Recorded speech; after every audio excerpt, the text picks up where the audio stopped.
Hi everybody, Metalhead here. Hope you're doing well. Now today we're going to do a vlog all about the legendary Terence Donovan, this man. We're going to go to where his studios were located in Mayfair.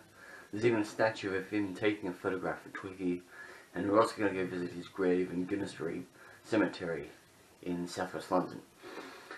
So Terence Donovan was his title actually said FRPS, which means he was part of the Royal Photographic Society. Born 14 September 1936, died 22nd November 1996, was an English photographer and film director. Noticed for his fashion photography in the 1960s. A critically acclaimed book of his fashion work, Terence Donovan Fashion, was published by London publisher Art Book in 2012. He also directed many TV commercials and oversaw the music video to Robert Palmer's Addicted to Love and Simply Irresistible.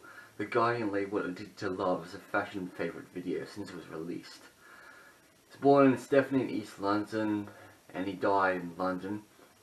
He had 3 children, including Dan Donovan, who's a keyboardist for Big Audio Dynamite, and brief stint with Sisters of Mercy, and he also a daughter, Daisy Donovan, who's an English television presenter. Now, Donovan was born in Stepney in East End of London to a lorry driver, Daniel Donovan, and Lillian Constant Violet Nee Wright, a cook. He took his first photograph at the age of 15. He had a fractured education, but between the ages of 11 and 15 studied at the London Country Council School of Photo Engraving and Lithography. The bomb-damaged industry landscape of his hometown became the backdrop of much of his fashion photography, and he set the trend for positioning fashion models in starch and gritty urban environments. Flats and gas meters were popular settings, and he often had the models adopt adventurous poses. He would one model up the side of a building and photographed another as she posed dangling from the parachute. Along with David Bailey and Brian Duff, nicknamed Norman Parkinson's The Black Trinity, he captured and in many ways helped create the swinging lines of the 1960s, a culture of high fashion and celebrity chic. The trio of photographers socialized with actors, musicians, and royalty and found themselves elevated to a celebrity status. Together they were the first real celebrity photographers. He joined the Royal Photography Society in 1963, getting his associate in 1963 and fellowship in 1968. In the early 70s, Donovan branched out into film production, and it was during this period that he moved the studio to 30 Burder Street, Mayfair, now marked as by a memorial plaque, which is where we'll visit today, later on today. Donovan shot for various fashion magazines, including Harper's Bazaar and Vogue, as well as directed some 3,000 TV commercials and a rarely seen TV cop film, Yellow Dog, starring Jiro Tamura. He also made documentaries and music videos and painted. Donovan was a black belt in judo and co-wrote a popular book, Fighting Judo in 1985, with former world judo medalist Kashushi Kashiwagi. Donovan committed suicide after suffering from depression. His last interview appeared in a British photography magazine a few weeks after his death. Donovan was married twice. His first marriage to Janet Torn was short-lived, but he remained married to his second wife, Diana Dare, until his death. As the father of the musician Dan Donovan, the actress Daisy Donovan, and Terry Donovan, was a co-founder of the Rockstar Games. So now, we're going to go out and about in London to go find where Terence Donovan had his studios. Let's go. It's my day off work. That's how I put a time up today. We got a waistcoat. Believe it? So let's go.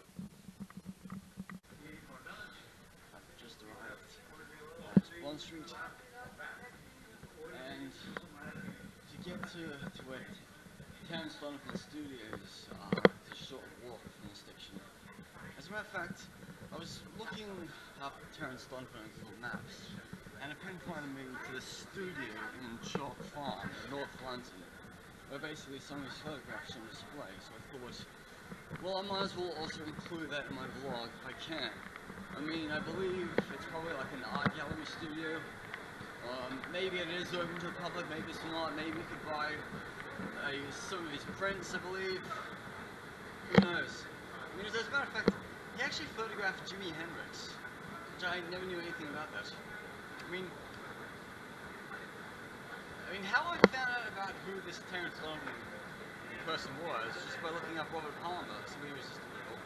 Looked at the director, found out, oh, he's buried in Gunnersbury Cemetery, and loves your uncle.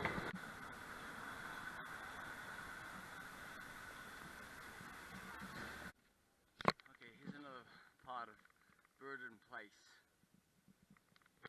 So I haven't found the statue yet, but I believe it is in walking distance right here.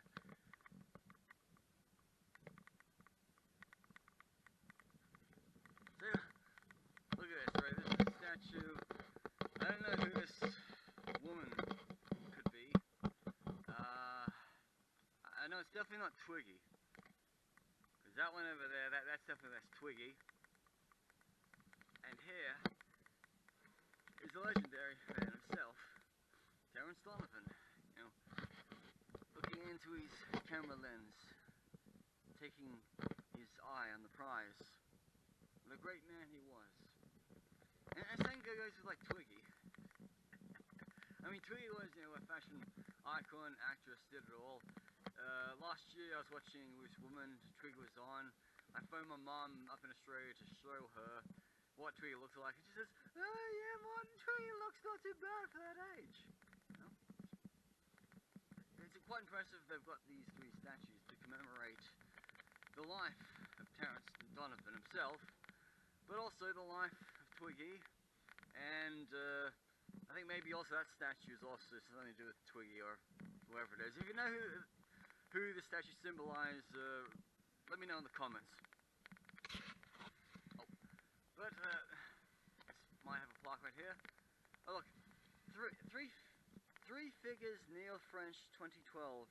A passing shopper stumbles upon Terence Donovan photographing the model's Twiggy near his studio in 1960s in Mayfair. So yes, they are both like to do with Twiggy.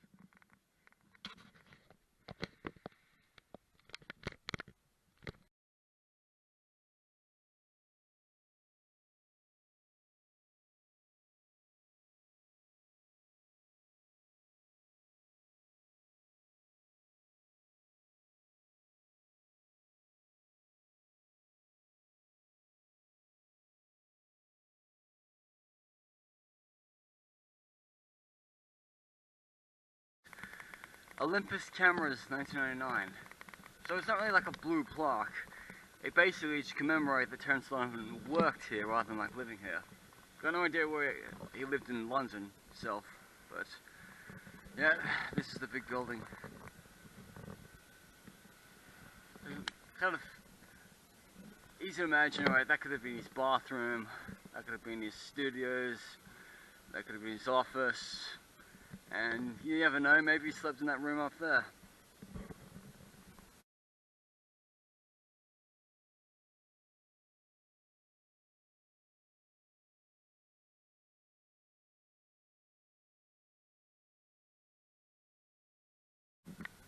So this is all about where Terence Donovan worked. And he'll never be forgotten because these statues of him taking photographs of the legendary Twiggy. Even right there as well. So we're going out to Gunnersbury. We should get there in about half an hour. It's like west side of London, I guess. Yeah. But I never really go out to the west side of London these days. Most of the time I'm in East London, because that's where I live and work. The lovely lady in the office, she gave me a map of the cemetery, and she told me that Mr. Donovan is buried in section D, grave 85, and gave me some precise details on where to find it. So, like, this is like section B, and I must say that Find a Grave does not mention any of this information.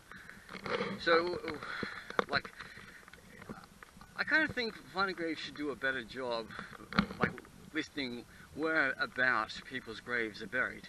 Just to say, oh, they were like, oh, they're buried in this section and this number. But I just found something quite interesting. Look, This guy here is Polish. He was a colonial administration of Kenya, Mauritius, and Seychelles. I haven't been to any of these countries yet, but they're all in Africa. I had a friend who was actually born in Mauritius, but emigrated to Australia after independence.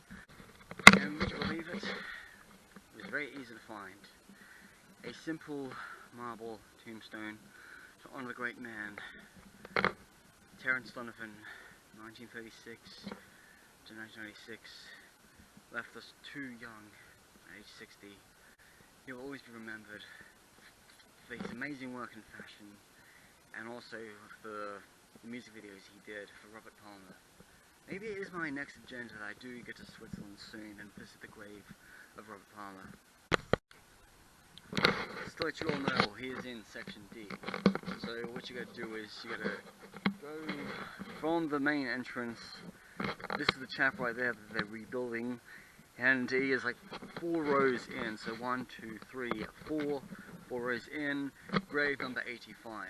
Now, some of these stones don't have like numbers and all. Some of them do. You just have to like look hard. I mean, his grave is quite easily recognizable. Like flat marble surface, simple writing and all. And that's pretty much about it for today.